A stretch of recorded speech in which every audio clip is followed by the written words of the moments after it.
Muy buenos días. Todos sean bienvenidos al Museo Regional de Chiapas, donde nos encontramos el día de hoy para presentar la conferencia que nos va a presentar el arqueólogo Gabriel Lalo Jacinto. Agradecemos también a las personas que nos siguen en redes sociales y pues bueno, esta conferencia que nos va a presentar aquí el arqueólogo es para cerrar con broche de oro la exposición temporal de Tenampuente. Entonces, es una magnífica conferencia. Pero antes de pasar a esta conferencia tan interesante que nos tiene preparada el arqueólogo el día de hoy, permítanme leer una breve semblanza para conocer un poquito de su trayectoria. Gabriel Lalo Jacinto es investigador del INAH Chiapas desde el año de 1991, es profesor de asignatura en la Universidad Intercultural de Chiapas, en la Unidad Académica de las Margaritas. Es responsable del proyecto arqueológico Tenampuente, colaborador en el programa de protección técnica y legal del Centro INAH Chiapas, colaborador en el proyecto de redes económicas Tenampuente, Universidad de Calgary en la UNICACH e INAH. Tiene el diplomado en Análisis de Cultura, Coordinación Nacional de Antropología INAH y diplomado Cocinas y Cultura Alimentaria de México por la Escuela Nacional de Antropología e Historia. Es una breve currícula de la larga trayectoria que el arqueólogo Gabriel Lalo Jacinto tiene en su currículum. Pues le cedemos la palabra y sea bienvenido, arqueólogo, que con ansias esperamos esta conferencia con la cual vamos a cerrar esta hermosa exposición. Muchas gracias por su apoyo. Gracias, ¿qué tal? Muy buenos días. No sé si el audio está bien ahí. Está bien ahí. Muchísimas gracias. De antemano, muchísimas gracias por su asistencia esta mañana a esta conferencia para comprender Tenampuente. Y como siempre, mi agradecimiento profundo a todos y a todas aquellas que nos siguen a través de las distintas redes sociodigitales del Instituto Nacional de Antropología e Historia. Esperemos que esta charla de esta mañana, que ha generado un poco de expectativa, cumpla con este objetivo. Un poco del título está tomado parafraseando un texto que también marcó mucho para mí, que se llama Para comprender la historia, de Juan Brom, un texto muy clásico, todavía en algunas a nivel medio.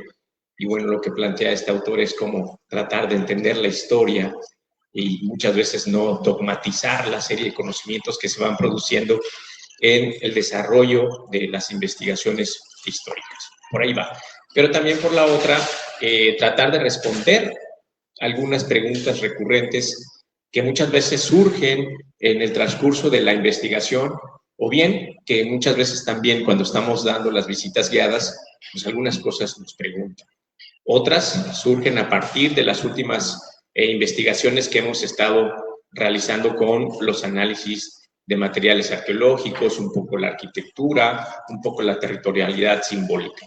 Entonces, ojalá cumplamos con esta expectativa para que podamos comprender un poco más acerca de este importante asentamiento prehispánico.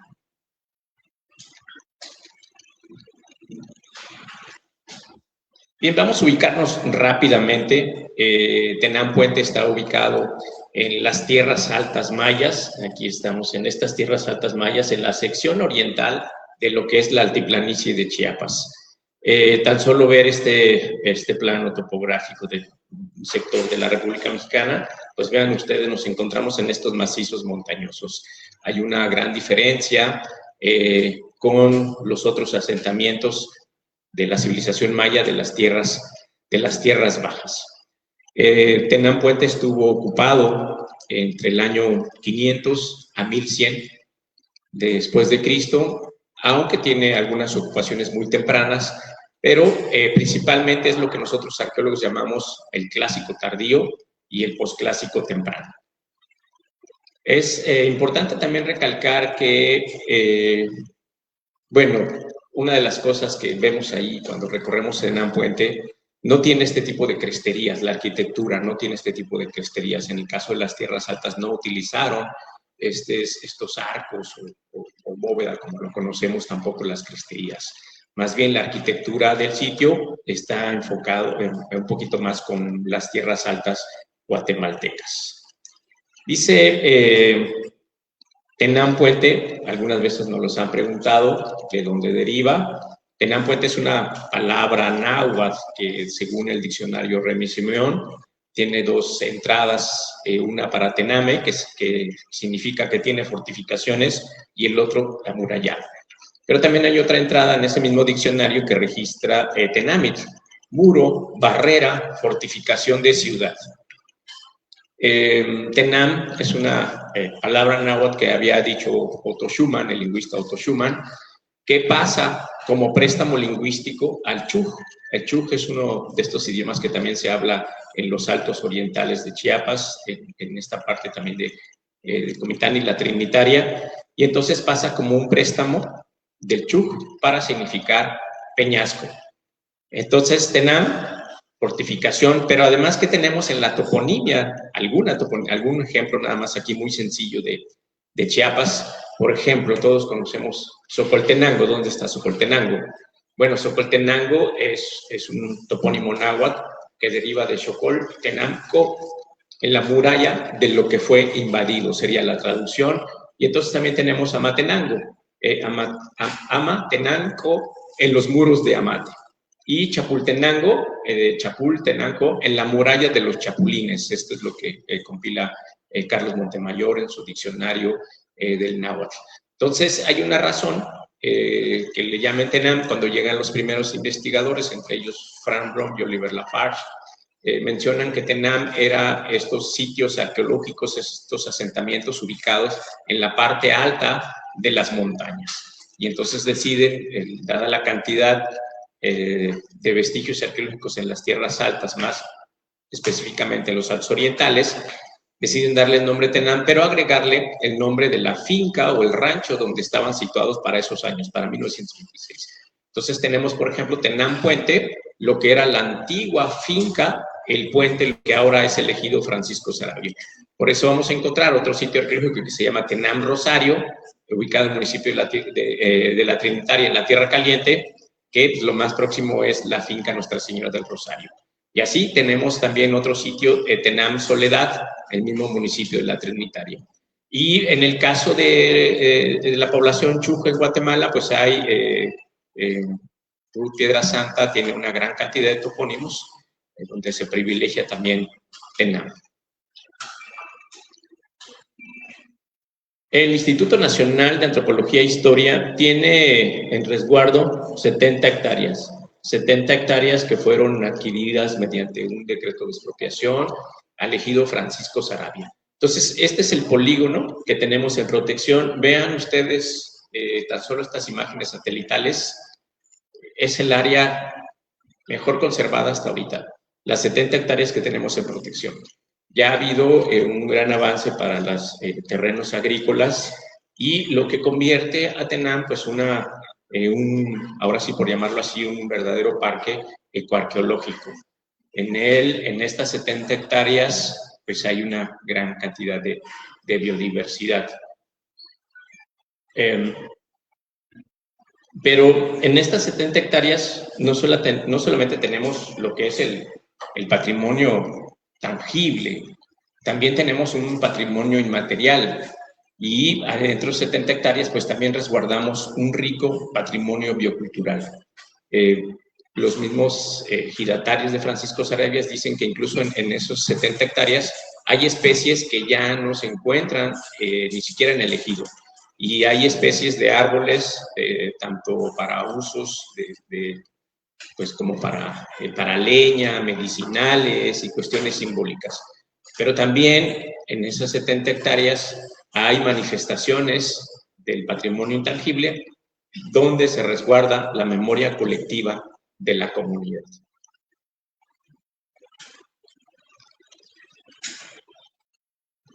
Bueno, algo que nos han preguntado, ¿por qué se eligió este lugar? Cuando estábamos organizando la exposición, una de las preguntas era, ¿por qué se eligió Tenam Puente estando situado en la parte alta de una montaña? No sabemos. Esta es Tenam Puente, la parte alta de la montaña, y digamos hacia aquí, hacia la parte sur, estaría la depresión central a un par de kilómetros, y de aquel lado lo que sería el valle de Comitán hacia Las Margaritas. ¿Por qué los pobladores eligieron construir ahí esta ciudad? Creo que hay cosas que debemos reflexionar no solamente desde el aspecto económico. Es cierto, está situado en un lugar muy estratégico dentro de esta cordillera de cerros, que permite una interacción comercial también, un contacto entre las tierras bajas, la depresión central y las mismas tierras altas.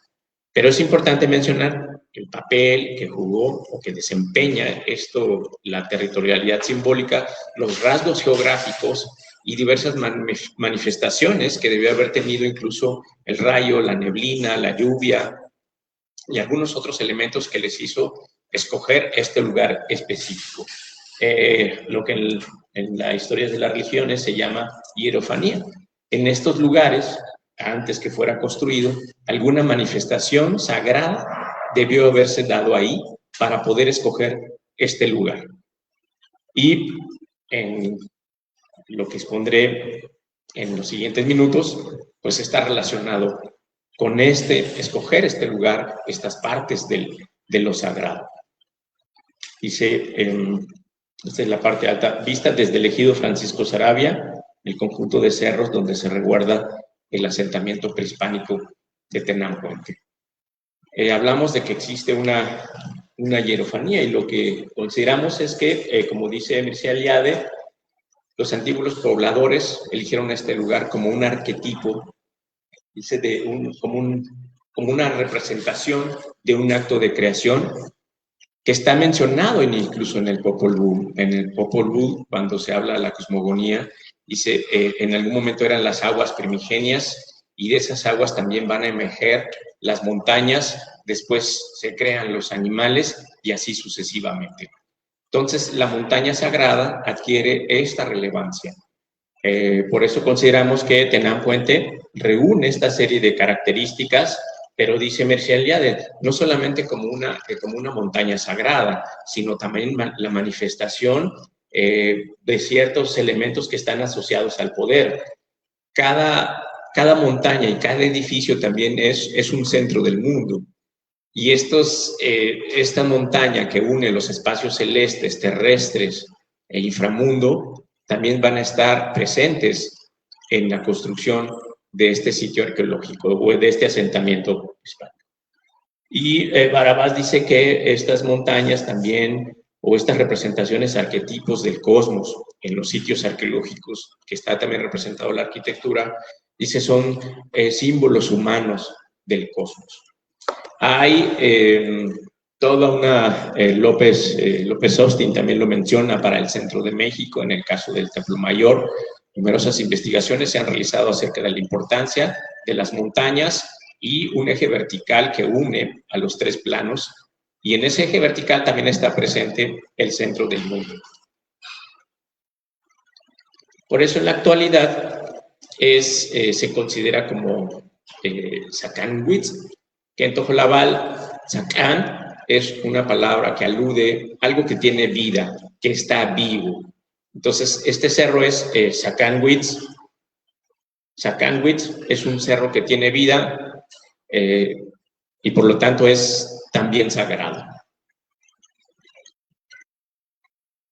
¿Qué tenemos en la Acrópolis, lo que se ha llamado la parte central de la Acrópolis? Todo el asentamiento prehispánico tiene casi, digamos, 1 kilómetro de extensión por otro kilómetro, digamos que sería 2 kilómetros cuadrados. Y están utilizando las montañas para la construcción de los edificios principales en la parte alta del cerro. Al principio les había comentado que tiene una ocupación que va del 500 al 1100 después de Cristo. Evidentemente ha habido una serie de transformaciones durante ese periodo, pero las investigaciones que se han realizado a cabo con el análisis de los materiales cerámicos nos permite identificar que en la parte alta del cerro, en este sector, hay ocupaciones que van desde el preclásico tardío al protoclásico, es decir, hay un periodo de transición del 200 antes de Cristo al 200 después de Cristo. Y los investigadores que han estudiado más las cerámicas, en este caso también en TENAM se identificó un tipo específico llamado Sierra Rojo, que es un marcador también de los grupos mayenses. Pero también tenemos en esta parte alta de la Acrópolis, aquí tenemos las primeras manifestaciones me refiero en este sentido de ofrendas, entierros, pero ojo, están en la parte alta. Pero esta cerámica en particular, que tiene un estilo muy teotihuacano, procede de una serie de entierros aquí, y lo que he considerado hasta ahora es que tenemos primeras ocupaciones relacionadas desde el preclásico y que van a seguir ocupándose durante el clásico en la parte alta del cerro, pero también en la parte baja también hay ocupaciones al mismo momento. Es decir, desde que se va creando y planeando la ciudad, ya hay una referencia a esta parte, a estos tres niveles, entre la parte alta y la parte baja. Es quizás uno de los aspectos de la dualidad que se está manifestando aquí. Este juego de pelota que nosotros vemos, lo primero al llegar al sitio arqueológico, originalmente era solamente dos estructuras paralelas. Estos juegos de pelotas también han sido reportados para la Trinitaria. Un caso específico es el sitio famoso conocido como La Esperanza, donde muchos dicen que está el sitio, el marcador circular conocido de La Esperanza o de Chincultic, y hay ciertos elementos que nos hacen pensar que son muy tempranos estas primeras ocupaciones. Entonces, las primeras ocupaciones las tenemos en la parte de abajo y en la parte de arriba hasta ahorita, ¿no? Los tres juegos de pelota que caracteriza el sitio arqueológico de Tennán Puente ya serán construcciones al final del clásico tardío y en el posclásico temprano. Y entonces todo esto será modificado durante estos 500 años de ocupación, pero van a mantener un eje principal que va a cruzar desde la parte superior de la Acrópolis hasta la sección de la parte baja. Hay toda una concepción de lo que aluda a una montaña de la manera contemporánea, que estos cerros contienen agua, en la parte contemporánea.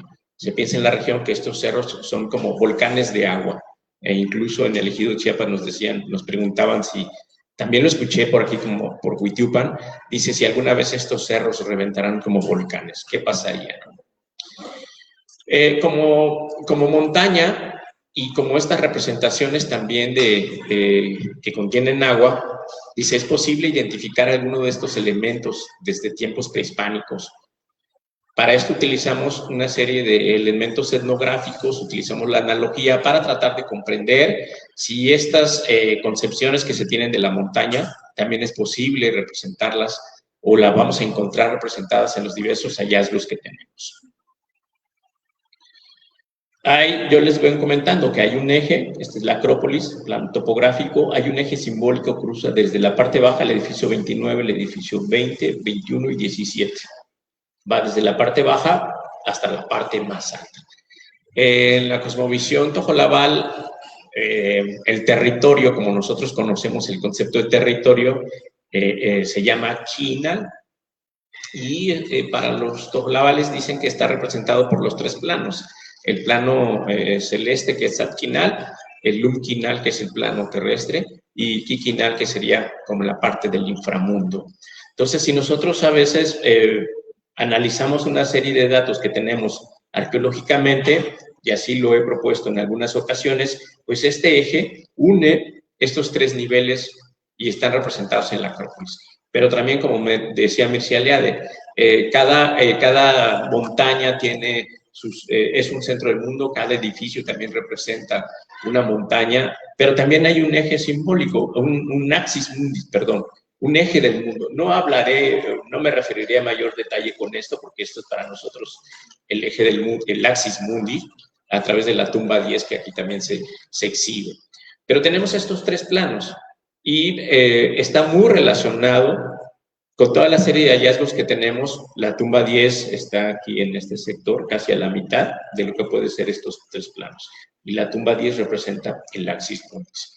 Si estamos diciendo que las montañas son estos elementos geográficos que resguardan el agua, donde se produce la neblina, donde caen los rayos, pues también en la época prehispánica, y como lo había mencionado al principio, constituye esta parte de, un poco alude al Popol Vuh, porque los juegos de pelota, puede representar la parte del inframundo.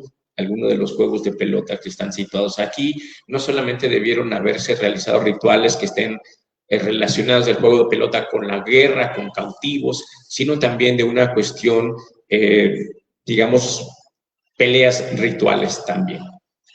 Pero hay algo que nos llama la atención. Estas vasijas Tlaloc que están recuperadas en estos edificios, en la parte baja de estos edificios, pues también aluden a una cuestión acuática. Incluso hay referencias del centro de México que algunas de estas vasijas estuvieron colocadas hacia la parte de arriba para poder captar agua. Y no solamente eso, algunas otras cosas que aluden a las cuestiones acuáticas que están relacionadas con Tlaloc, no solamente como cuestiones de dioses de la lluvia, sino también relacionados con la tierra. Hay una representación en una de las estelas que sostiene de la mano una especie de serpiente. Si nosotros comparamos también dentro de las imágenes que tenemos para el área maya, pues algunos dicen que esta serpiente puede representar también la unión con los antepasados, pero también están relacionados con cuestiones acuáticas. Y ya no se diga para el centro de México, donde muchas de estas tienen, Tlaloc, por ejemplo, tiene en su mano una serpiente, o a veces incluso algunas cuestiones que aluden al rayo. Las manifestaciones del rayo también están presentes aquí. Lo que nosotros consideramos es también como montaña, dicen los mitos de esta región, las montañas, dice que en las montañas vive al interior, está el maíz.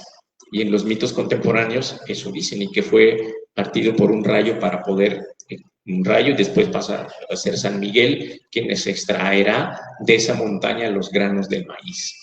Y bueno, hay una de las vasijas, esta vasija en especial, que tiene lo que consideramos nosotros, o considero en lo personal, representaciones que aluden a dos personajes, uno de ellos incluso con el vientre muy abultado, es también un símbolo, digamos, de muerte, pero también un personaje bastante joven.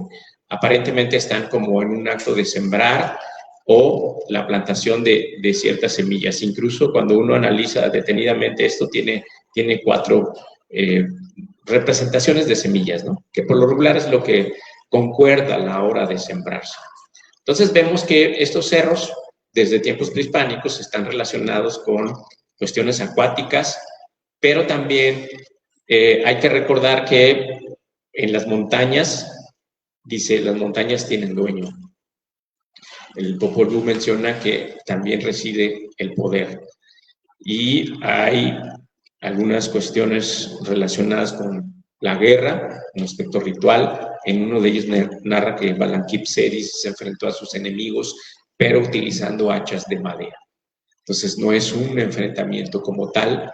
Y también nos menciona que en la Acrópolis, en la parte superior de los sitios, de las montañas, se sucedían estas guerras, pero de manera ritual. Y como toda montaña que tiene agua, y como en muchas generalidades de Mesoamérica, dice, los anfibios o las ranas, los batracios juegan un papel determinante. En algunas partes dice son los que llaman la lluvia. Y este caso, por ejemplo, la rana está aquí, reportada desde 1944, y tenemos serpientes. Las serpientes también están asociadas al poder. Dice que en estos territorios de la meseta, cuando a veces baja, le llaman a estos vitus, que son como torbellinos, y entonces le llaman ellos, son las culebras de viento, como en muchas partes de Mesoamérica. Y se le llaman a estas partes culebras de viento, entonces son vitus. Y la serpiente está asociada también a cuestiones de poder, pero también presente en la iconografía de los gobernantes. Y llama la atención porque en 1944, se reportaron estos elementos. Parece ser que destruyeron parte de lo que son ranas, aunque actualmente es posible encontrar todavía evidencias de estas cabezas de serpiente, y al frente del edificio 29 de lo que parece ser un anfibio.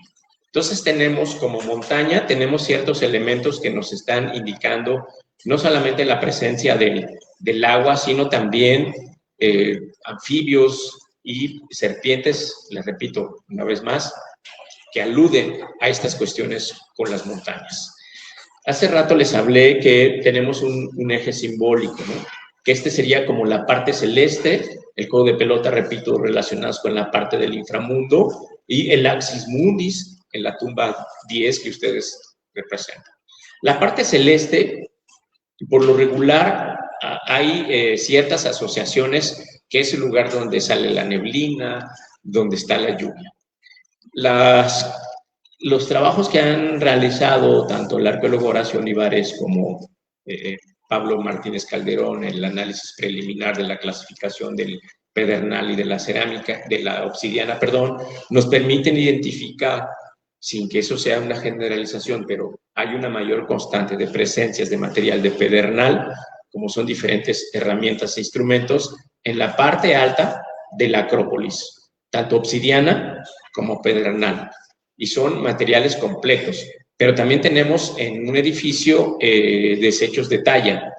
Eso quiere decir que probablemente la clase de élite, la clase gobernante, uno está controlando estos talleres que nosotros hemos identificado. Basta ver, o tendríamos que analizar una vez más estos recorridos en el sector norte de la Acrópolis para corroborar la presencia de talleres. Y además el pedernal está asociado a una cuestión celeste, como lo vemos en el Templo Mayor en la Ciudad de México. Son elementos que aluden a una cuestión celeste, y bueno, de aquí hay un depósito, lo que se llama en arqueología de estos depósitos rituales complicados, que a veces es difícil de entender, pero en ese depósito hay cantidad de desechos de pedernal. Y entonces, muchas de las ofrendas que tienen en la clase de élite, en la parte de arriba, pues también tienen cuchillos de pedernal. Entonces, eso nos hace pensar que tenemos la parte celeste muy bien representada, no solamente por la obsidiana y el pedernal, sino que también debemos considerar lo que dice actualmente, existe la palabra coicanal, que es como en Tojolabal, es el excremento de estrella, el excremento de luceros. Así llaman ellos a la obsidiana. Y lo que platicábamos hace aproximadamente como 3 semanas con el maestro Carlos Álvarez, dice, pues sí, hay una razón de que se llame coicanal a la obsidiana siendo un elemento celeste. Entonces, vean ustedes que tenemos en esta Acrópolis de por sí el eje simbólico representado por la arquitectura, también los hallazgos arqueológicos nos están determinando que está relacionado con el agua, el poder que controla ciertos elementos, y yo me atrevería a decir que los personajes, en el caso de la tumba 10, que tiene incluso como ofrenda una serpiente, es ese personaje, lo que se podría decirse que se llaman, ahora existen los hombres rayos, en los tojolabales existen los hombres rayos, y hay hombres rayos y hay hombres verdes. Entonces, desde mi punto de vista, estos gobernantes que tienen las representaciones de serpientes, de alguna u otra manera, no solamente conocen toda la parte política, sino incluso me atrevería a decir que hasta pueden tener conocimiento y controlar desde este punto de vista de la cosmovisión, controladores del clima o del ambiente en particular. Entonces tenemos, les repito, o sea, toda una serie de elementos que nos están indicando cada vez más esta presencia de estos 3 planos que hemos venido aludiendo desde el principio de la charla.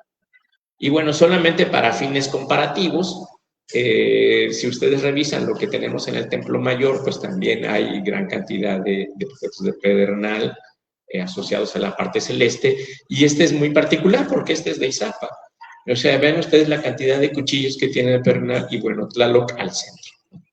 Entonces, parece ser, hace mucho comencé a trabajar un poco las representaciones de Tlaloc en el Aramaya. Es cierto, tienen algunas cuestiones que aluden a la guerra, pero también están presentes como elementos generadores de lluvia. Otras de las preguntas recurrentes y que muchas veces hemos platicado, dice, sí, exactamente, Tenán Puente tiene una estrecha relación con Toniná. O sea, no solamente en la distribución arquitectónica de los edificios, sino también con ciertos elementos que tienen que ver con la escultura. la escultura, la cerámica, las formas de enterramiento. Que se exhibe, los dos se exhiben en el Museo Arqueológico de Comitán, muy representativos de las secciones superiores de estos grandes monumentos en Toniná, y que aquí solamente tenemos este fragmento de la parte superior, pero estos personajes cautivos también muy presentes en Tenán Puente, en Toniná, pero en Tenán Puente tenemos registrados al menos 6 personajes cautivos. ¿Qué sucede? Al final del clásico tardío, también hemos mencionado el concepto de epiclásico, hay una serie de movimientos en la meseta comiteca, en los Altos Orientales, que ocasionarán no solamente destrucción de los monumentos, hay construcciones de otros edificios de una manera muy apresurada. Algunos de estos monumentos los van a destruir, los van a enterrar, pero también está relacionado con el culto a los antepasados. Parece ser que hay una serie de movimientos, conflictos. La guerra al final del clásico tardío se convertirá quizás en una de las actividades, no solamente como un enfrentamiento físico, sino también con una cuestión ritual.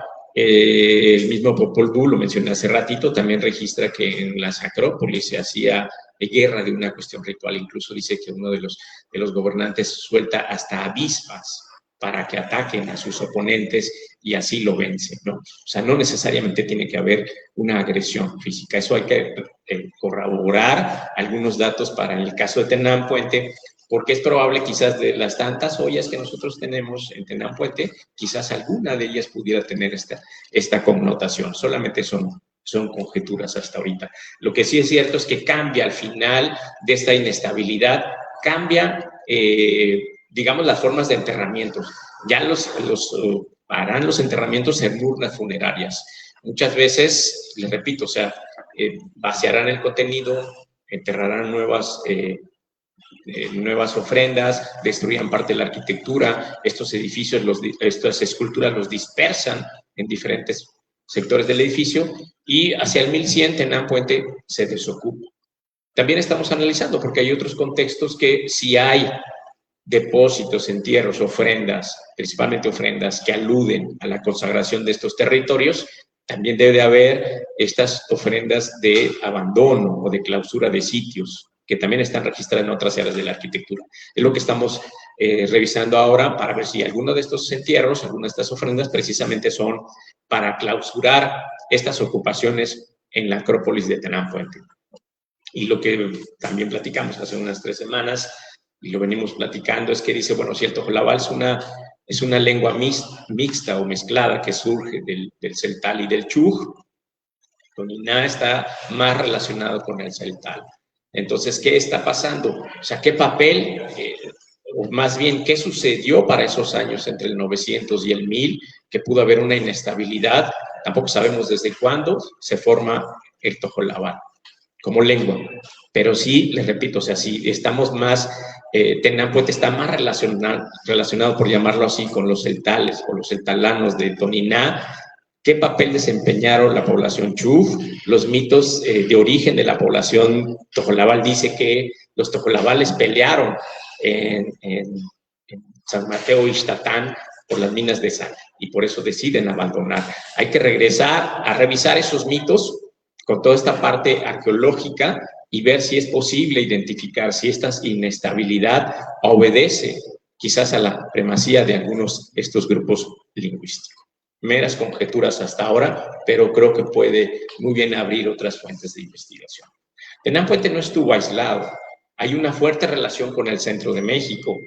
De ahí no solamente vienen ciertas vasijas, viene también la obsidiana, otros productos que no precisamente están presentes en los vestigios arqueológicos. Entre ellos vean que este patoli que también se exhibe aquí, pues recuerda mucho a las formas y a los diseños que se tienen para Tula. Es el único en las tierras altas mayas hasta ahorita y más de Chiapas, lo que tenemos de esta presencia del patoli. Y eso es interesante porque este tipo de arquitectura que también se reportó para Laguna Francesa conserva estos elementos, tablero, que vienen incluso estas ideas del centro de México, ¿no? El cobre también procede de otras áreas, ¿Qué se está probablemente ofreciendo de esta parte de las tierras altas hacia afuera? Bueno, creo que el Pedernal Tenán Puente hasta ahorita es uno de los quizás pudiera ser candidatos también a ofrecer estos materiales, ¿no? Pero también tenemos todavía presente venados, cantidad de elementos que pudieran haber utilizado como pieles, la miel, el algodón.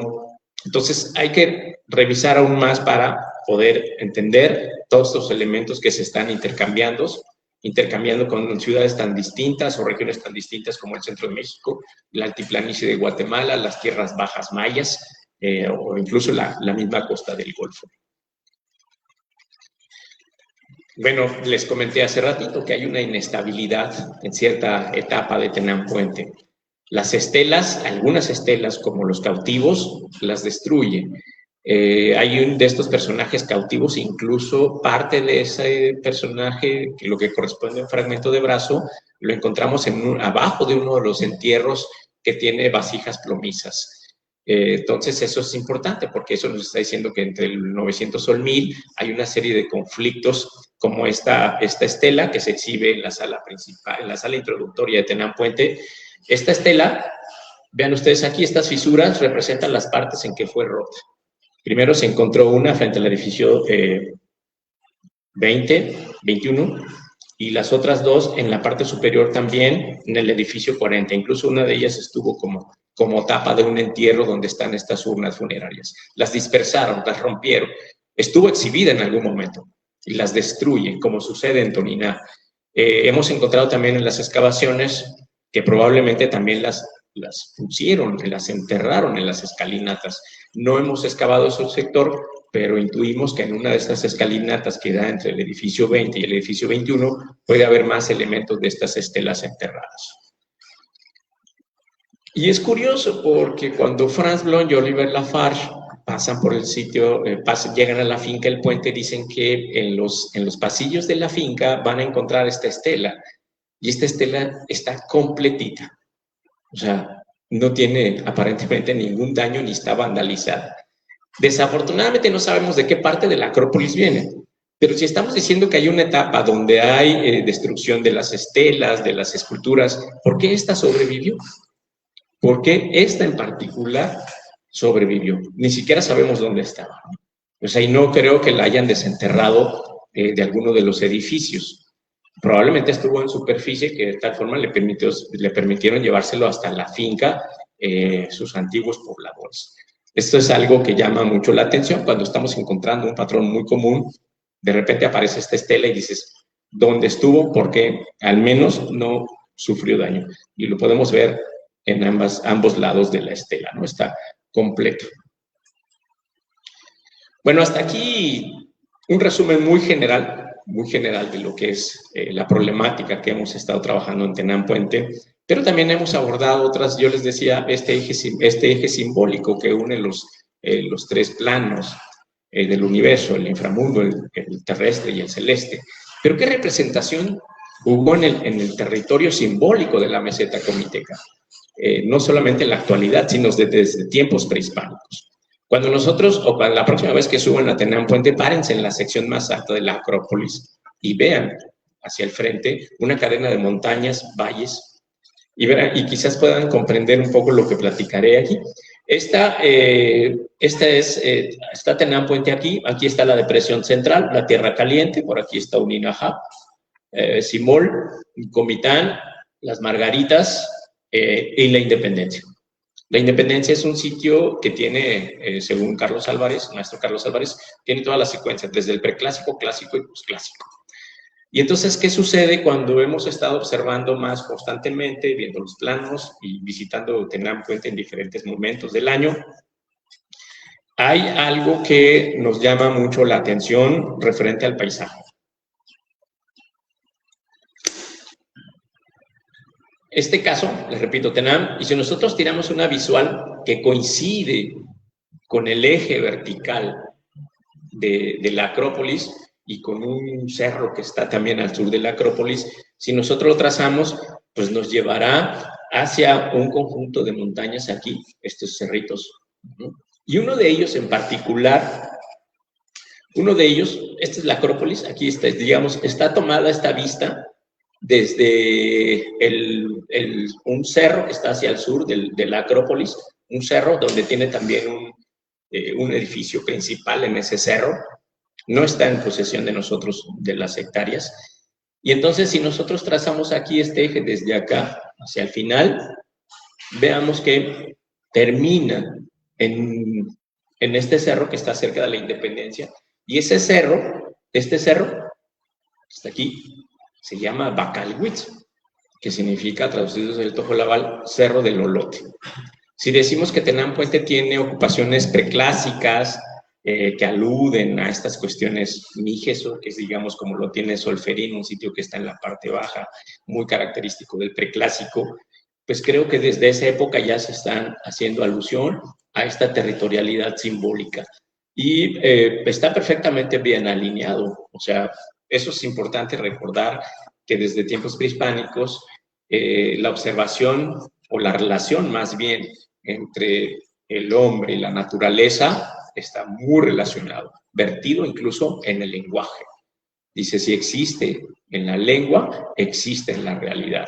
Y una base para poder entender el territorio es el estudio de la toponimia. La toponimia nos va a indicar todas estas características, e incluso hasta el suelo, el agua, la vegetación o incluso las mismas cuevas. Esto es algo que ojalá podamos platicar en otra ocasión sobre la territorialidad simbólica. Este mismo eje, este cerro donde les dije la imagen anterior, pasa por aquí y se va hasta el Bacalhuitz, el Cerro del Olote, desde el punto de vista del paisaje y los vestigios arqueológicos. Pero ¿qué pasa en cierta época del año? Si nos paramos frente al edificio, mirando casi hacia el poniente, nos paramos aquí en esta gran escalera, viendo hacia el poniente, en la temporada de diciembre, enero, es posible observar estos atardeceres, como este es de la Luna y este es uno de los planetas, probablemente sea Venus. Entonces, hay una clara alineación también con esto, sí que está relacionado. Por aquí más o menos se oculta el sol en esta temporada, diciembre-enero. Y bueno, lo inmediata, estos dos corresponden a esto. Y aparecen inmediatamente estos astros. Yo considero que están relacionados, no lo voy a platicar ahorita, nos llevará un poquito más de tiempo con estas alineaciones. Alguna vez también estuvo por acá otros colegas, Pedro Francisco Sánchez Nava, Iván Sprague. Entonces decíamos que no necesariamente tienen que estar estas alineaciones relacionadas con otras partes del centro de México. Aquí están jugando con otros elementos y yo me atrevería a decir que incluso estas alineaciones están marcando también un ciclo agrícola. Para estas fechas, cuando está aquí, pues ya se están levantando la cosecha, terminan estos ciclos agrícolas. Está en diciembre, están en las últimas etapas de levantar la cosecha. Bueno, pues este cerro, dice, es importante actualmente para las comunidades o para la comunidad. Dice, ¿en qué consideran los pobladores de Francisco Sarabia? Dice, ahí en esa montaña vive el atzil del maíz, es decir, el corazón del maíz. Pero también dice, adentro de Tenampuente, dentro de esta gran montaña, dice, hay una cantidad de alimentos. La montaña de los mantenimientos, podríamos decirlo así, como se ha reportado en otras partes. Hay abundante agua. Dicen los trabajadores, cuando antes íbamos a la milpa, solamente algunas personas de mayor edad podían entrar a la Acrópolis y ellos eran los que sacaban el agua. Y hay un personaje muy relevante que mencionó Blon y parece ser que sigue todavía en este imaginario colectivo. Y bueno, desde Sarabia, dice, también se pueden ver que salen del cerro de Tenam y ese conjunto de cerro bolas de fuego y que se van a otros cerros y se incluso hay hasta la Trinitaria. Y, por supuesto, esta festividad que es muy importante es la peregrinación de la Virgen Inmaculada Corazón de María a la parte más alta del sitio arqueológico, pues está relacionado con, se realiza en agosto en una festividad movible que coincide con el ciclo agrícola, para pedir buenas lluvias, pero también para pedir buenas cosechas. La cruz de madera que está aquí en esta parte, este es el edificio 14, decía, declararon a Enrique Strafe y así también lo corroboré, dice ahí caen o caían mucho los rayos. Y es una constante considerar que muchas de estas cruces que están ubicadas a la entrada de los pueblos o en las montañas es porque ahí caían muchos rayos. Y esta procesión, les repito, es muy importante porque, e incluso me ha tocado ver que algunas de estas ocasiones que uno sube con los peregrinos, hasta llueve.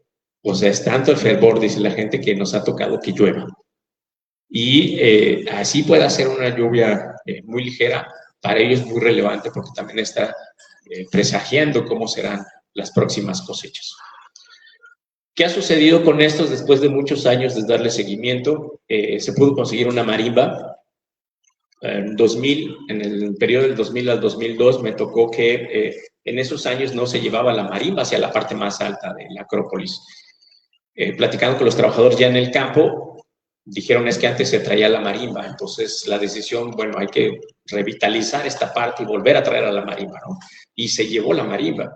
No tenía marimba elegido y fuimos a pedir prestada la marimba de la escuela primaria.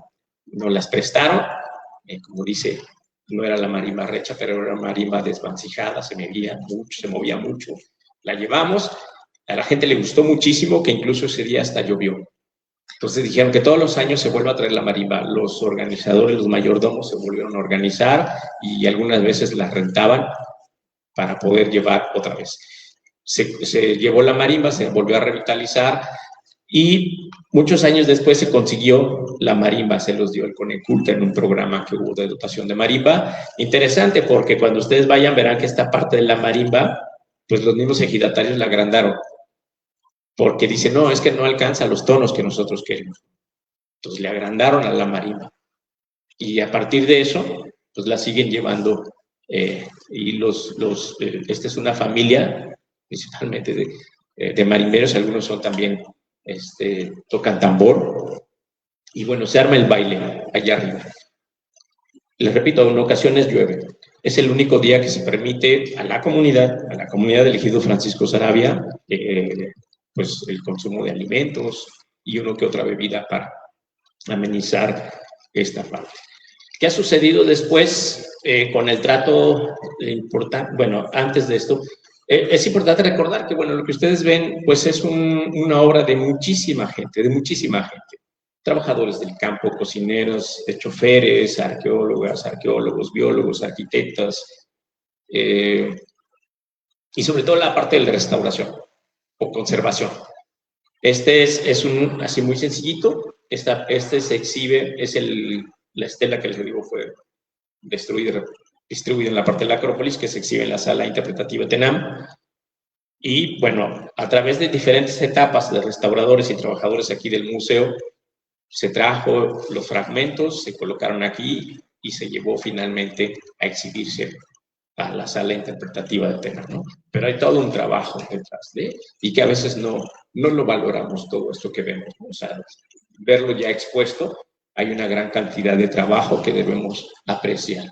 Y este caso, les repito, el caso de la Virgen, porque fue muy interesante. Después de muchos años, casi como 5 o 6 años de gestiones con ellos, vimos que presentaba algún deterioro, platicamos con los ejidatarios, los presidentes del templo, y se les mostró qué daños pudiera tener su imagen. Se les hizo ver también, la primera vez dijeron que no, después volvimos a insistir, y una vez que nos permitieron ver la imagen, pues aquí el papel del Departamento de Conservación, sobre todo la restauradora Rosita y Nayeli, pues dieron las primeras intervenciones bajo la observación y la mirada siempre de los ejidatarios para que se trabajara esta imagen. Por supuesto, una de las condicionantes dijeron, no queremos que salga, ¿no? Aquí en el ejido. Y se hicieron todas las gestiones para que se trabajara ahí, pero no solamente se hizo el trabajo, o sea, procuramos que estos trabajos, pues se hizo la difusión en la televisión, en la prensa, en ese entonces el Canal 10, hicieron entrevistaron en ese entonces a Arturo, que es personaje muy relevante en la comunidad, pues también era el presidente del templo y dio todas las facilidades para hacerlo, ¿no? Finalmente, parte de la difusión, pues es hacer programas de radio para difundir estos trabajos que se hacen no solamente para la comunidad, sino para todos, considerando que es un patrimonio intangible.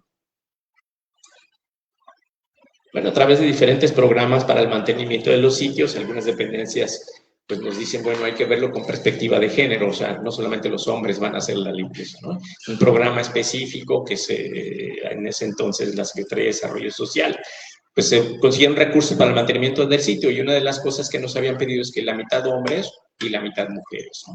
Entonces, las mujeres también han desempeñado un papel muy importante en el mantenimiento del sitio arqueológico. Bueno, la difusión es papel fundamental, conferencias, programas de radio, cápsulas de radio, visitas guiadas, como esta que estamos ofreciendo a un grupo de universitarios, y como ustedes pueden ver, es el resultado también de esta exposición que tenemos aquí presentes. Con esta imagen del juego de pelota, que bueno, ya ven ustedes que vamos a tener un mundial y que los juegos de pelota mesoamericanas también están teniendo como no resurgimiento, pero sí mayor difusión. Dejo por ahora mi participación en esta conferencia. Muchas gracias.